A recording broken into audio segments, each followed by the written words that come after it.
गुरु महाराज श्री हरिस्वामी जीயின் गुरुचरण श्लोकम।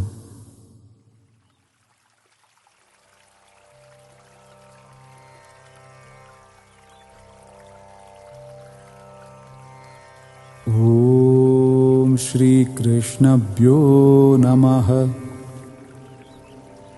ओम श्री गुरुभ्यो नमः। ओम महागणपतिपादं नमो नमः।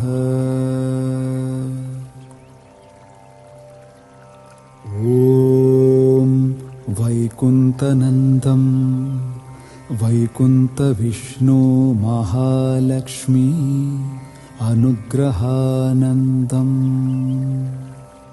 गुरुभरणं दक्षिणामूर्ते महा अनुग्रह कारणानंदं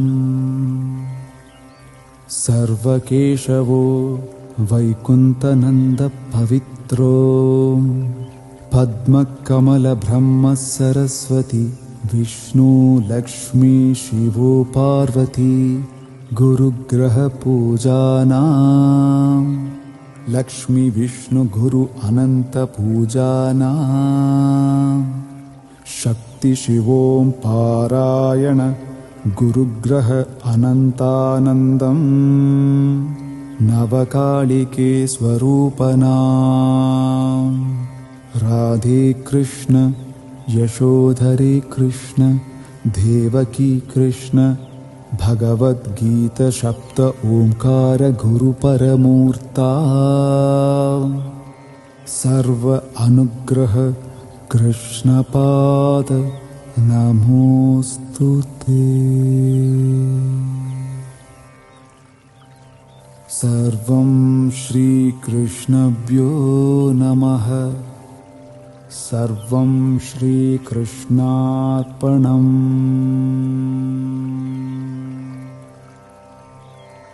सद्गुरुदेव श्री गुरु महाराज हरिस्वामी जी की जय।